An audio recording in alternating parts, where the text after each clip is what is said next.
मुंबई के बॉलीवुड स्टार यानी सैफ अली खान भले ही सुर्खियों में हो, लेकिन सैफ अली खान की वजह से ही एक लड़के की पूरी जिंदगी, पूरा करियर तबाह हो चुका है। वो आज दर दर भटक रहा है एक जॉब के लिए। वो आज ऐसे रिश्ते को ऐसा सुन के आ रहा है जहां पर उसका रिश्ता सामने वाली लड़की ने उसे नकार दिया कि वो रिश्ता नहीं कर सकते, घर वाले मना कर दिए। वो भी ऐसे समय में जब वो जा रहा था उस लड़की से मिलने, अपनी ज़िंदगी को बनाने के लिए, संवारने के लिए। लेकिन कुछ ऐसा होता है जिसकी बाद उसकी ज़िंदगी यानी आकाश की ज़िंदगी तबाह हो जाती है। आखिर क्या था आकाश और सैफ अली खान केस को लेकर जो कनेक्शन है वो क्या था, और किस वजह से सैफ अली खान केस के अंदर उन्हें टॉर्चर किया गया, क्या वजह रही जिसकी वजह से आकाश आज पूरा ब्लेम करते हैं तो सैफ अली खान केस को, और दूसरी ओर मुंबई पुलिस को, और तीसरी बात आरपीएफ को।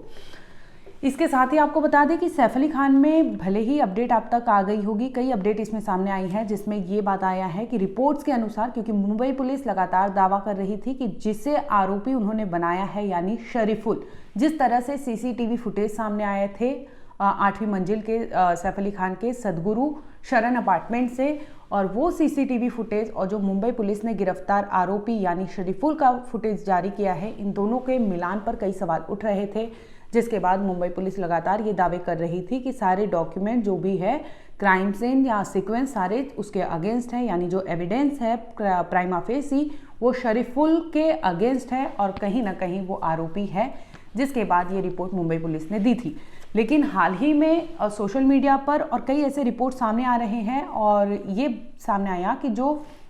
फिंगरप्रिंट्स मिले थे वहाँ पर उनके कमरे में, यानी 12वीं मंजिल पर जहाँ पर सैफ अली खान रहते थे, उनके बेटे यानी जहांगीर का वो कमरा था जहाँ पर नर्स के साथ वो सोए थे। उसी दरमियान ये तमाम चीज़ें हुई थी, इंसिडेंट हुआ था। जिसके बाद पुलिस ने वहाँ से फॉरेंसिक टीम बुलाई थी और पूरा एविडेंस कलेक्ट किया था, और सामने आता है कि जो फिंगरप्रिंट मैच किया गया था, क्योंकि आरोपी पुलिस की गिरफ्त में है, तो फॉरेंसिक टीम उसे जांच के लिए भेजी थी, मिलान के लिए भेजी थी, जिसमें यह दावा किया जा रहा है कि दोनों का मिलान नहीं हुआ।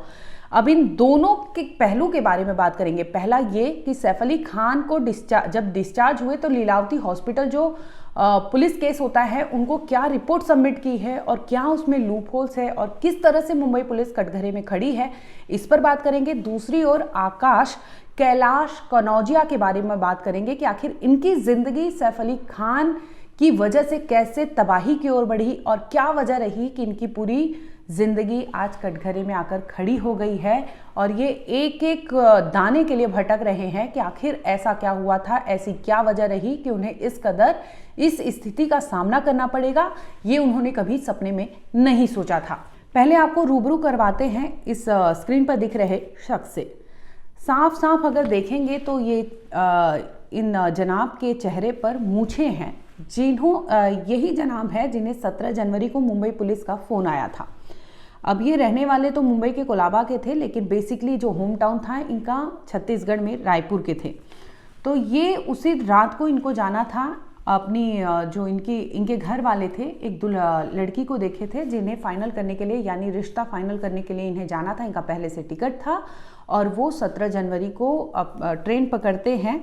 जनानेश्वर एक्सप्रेस बिलासपुर के लिए। मुंबई से निकलती है, बिलासपुर यानी छत्तीसगढ़ के लिए रवाना होती है, और ये जाते हैं अपने घर के लिए। इसी दरमियान 17 जनवरी को इनको फ़ोन आता है, और ये फ़ोन किसी और का नहीं बल्कि मुंबई पुलिस का होता है। मुंबई पुलिस इन्हें फ़ोन पर कहती है कि आप कौन बात कर रहे हैं। इस पर आकाश जो है वो पूरी अपनी अपडेट देते हैं, कहाँ के रहने वाले हैं उस समय पर, क्योंकि पुलिस ने, आपको याद होगा कि डेटा जो खंगाला था, डंप डेटा, उसमें हो सकता है कि आकाश का डंप डेटा में रिकॉर्ड आ गया हो, जिसकी वजह से पुलिस ने इन्हें फ़ोन किया, नंबर ट्रेस किया, और पुलिस ने इसे कहीं ना कहीं सस्पेक्ट माना, और यही वजह रही कि पुलिस ने उन्हें 17 जनवरी को शाम को फ़ोन किया, जिस वक्त ये ट्रैवल के लिए अपने घर के लिए, यानी अपनी एक दादी जो इनकी है वो बीमार थी, उनसे मिलना था, और कहीं ना कहीं अपनी ज़िंदगी में इन्हें आगे बढ़ना था, रिश्ता तय होना था उस लड़की को देखने के लिए, यानी दो काम की वजह से वो छत्तीसगढ़ जा रहे थे। इसी दरमियान उन्हें फ़ोन आता है, वो सारी अपडेट देते हैं कि वो कोलाबा में रहते हैं, जो जगह रहती है उनका प्लेस वो बताते हैं, और इसके बाद वो फ़ोन कट हो जाती है। अब इसके जैसे ही ये छत्तीसगढ़ के दुर्ग पहुंचते हैं, वहाँ पे आरपीएफ की टीम पहुंचती है और आकाश को डिटेन कर लेती है।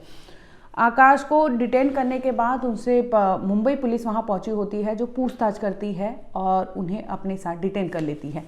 अब ये खबर जैसे ही फैलती है, इसके साथ ही मुंबई पुलिस ने तस्वीरें वायरल की थी जिसमें आप साफ देख सकते हैं कि मूंछों वाला ये शख्स नजर आ रहा था।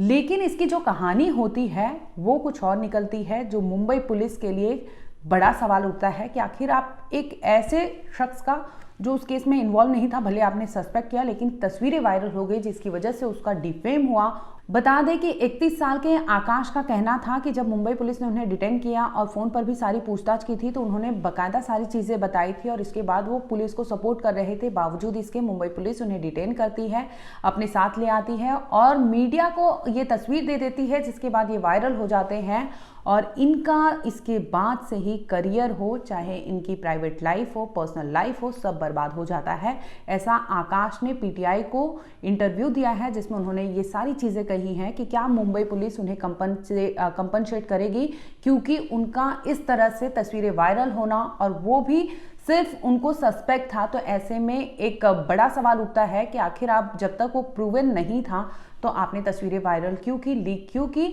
दूसरा सवाल ये था कि अगर मुंबई पुलिस को सस्पेक्ट था ही तो अगर जो सीसीटीवी सामने आया था, क्योंकि 17 जनवरी की बात है और शाम तक तस्वीरें सामने आई थी जिसमें एक शख्स 8वीं मंजिल पर चलते हुए नजर आ रहा है सीढ़ियों से, तो उसमें इसका आकाश का कहना था कि अगर वो सीसीटीवी फुटेज ध्यान से देखा जाएगा तो जो शख्स नजर आ रहा है उसकी मूंछें नहीं है। लेकिन जब मुंबई पुलिस उन्हें अरेस्ट करती है, आकाश को डिटेन करती है, तो उन्हें ये कहता है कि मेरी मूंछें हैं, वो भले आपको लग रही होंगी लेकिन चीज़ें सिमिलर नहीं हैं। और ये कहीं ना कहीं मुंबई पुलिस गलती करती है और उन्हें डिटेन करती है, जिसके बाद तस्वीरें सामने आ जाती है और देखते ही देखते ये खबर मीडिया में, क्योंकि टीवी पे चल रहा था, तो ये खबर फैल जाती है गांव, घर, परिवार में। और यही वजह होती है कि इनके घर में पता चलता है इनकी दादी को, इनके परिवार को, कि उनका बेटा डिटेन हुआ है और ये खबर आग की तरह फैल जाती है। तो वो लड़की, जिस लड़की को वो देखने जा रहा था, जिस लड़की से अपनी ज़िंदगी, अपना घर बसाना चाह रहा था,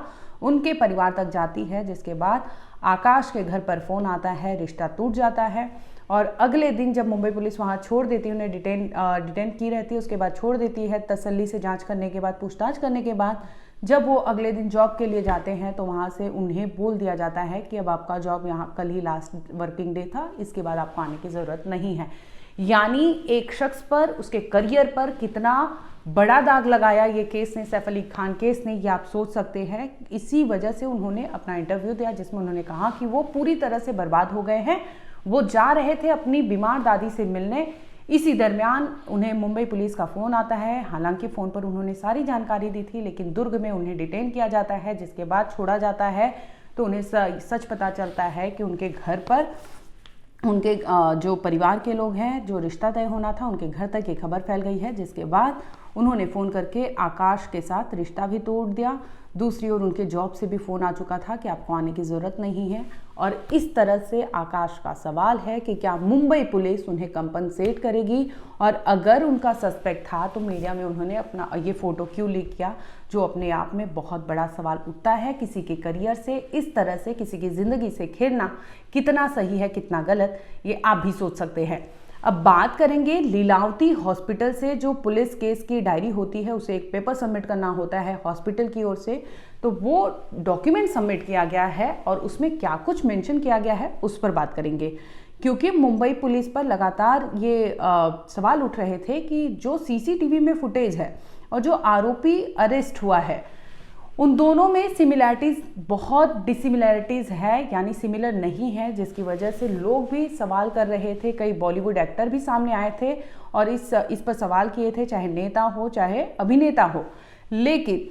जब रिपोर्ट सामने आई, इसमें ये सामने पता चलता है कि सैफ अली खान के साथ जिस तरह से रात के 2:30 बजे उनके घर में पूरा क्राइम सीन हुआ था, पूरी वारदात को अंजाम दिया गया था। इसके बाद ये सामने आया था कि इब्राहिम, बेटे इब्राहिम के साथ वो हॉस्पिटल गए थे, लेकिन जो हॉस्पिटल से कार्ड आया है एडमिशन का, उसमें मेंशन है कि उनके साथ उनके फ्रेंड अफसर जैदी आए थे। यानी क्योंकि ये दावा किया गया था उनका छोटा बेटा भी था, तो बेटे के साथ तो सैफ अली खान थे, लेकिन जो एडमिट कराने आया था वो अफसर जैदी थे, जो उनके दोस्त बताए जा रहे हैं। ये बाकायदा इस रिपोर्ट में मेंशन किया गया है, डॉक्यूमेंट में जिसमें ये भी लिखा गया है कि सैफ अली खान को पांच जख्म थे, जिसमें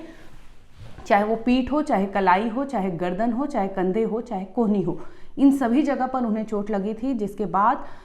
हॉस्पिटल के टाइमिंग के अनुसार 4:11 पर उन्हें लीलावती हॉस्पिटल में एडमिट किया गया था। बाकायदा ये रिकॉर्ड है जिसमें ये सारी चीज़ें मेंशन है, क्योंकि हाल ही में ये दावा किया जा रहा है कि जो फिंगरप्रिंट्स है वो मैच नहीं हुए हैं। हालांकि फॉरेंसिक डेटा है, फॉरेंसिक रिपोर्ट है, तो अभी जल्दबाजी होगी कुछ भी कहना, इंतज़ार और भी करना चाहिए। लेकिन बड़ा सवाल ये उठता है कि जिस तरह से मुंबई पुलिस ने शरीफुल को आरोपी बनाया है और जो टोपी उसका उस कमरे में, जहांगीर के कमरे में मिला है, चाहे उसने जो वे बताया हो कि कहाँ से वो चढ़ा था, और इसके साथ ही क्राइम सीन रिक्रिएट कराया गया, और दूसरी ओर बांद्रा के एक नाले से चाकू का छोटा हिस्सा भी बरामद किया गया, क्योंकि क्राइम सीन से चाकू का एक पार्ट बरामद किया गया था, दूसरा हिस्सा सैफ अली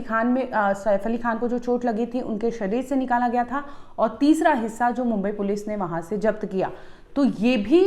शरीफुल के अगेंस्ट है, क्योंकि ये तमाम चीज़ें अगर मिल रही हैं तो क्राइम सीन का सीक्वेंस जो है वो मैच करता है। लेकिन सवाल ये उठता है कि सीसीटीवी में जो डिफरेंसेस है, चाहे वो शरीफुल को ले ले, चाहे आकाश को ले ले, तो ये दोनों में बहुत चीज़ें थी जो अभी भी मुंबई पुलिस को जवाब देना चाहिए इस पर कि आखिर क्या वजह रही कि ये दोनों इतने ये थे, और आकाश के साथ जो मुंबई पुलिस ने किया है तो वो किस तरह से वो कंपनसेट करेगी, क्योंकि उनका जो डिफेम जिस तरह से हुए हैं, क्योंकि उन अपराध में शामिल नहीं थे, वो लगातार गुहार लगा रहे थे, लेकिन छत्तीसगढ़ में उन्हें आरपीएफ द्वारा डिटेन किया जाता है, बिठाया जाता है, जिसके बाद मुंबई पुलिस की टीम उनसे पूछताछ करती है, और ये खबर इस तरह से वायरल हो जाती है कि उनका पूरा करियर, उनका पर्सनल लाइफ बर्बाद हो जाता है।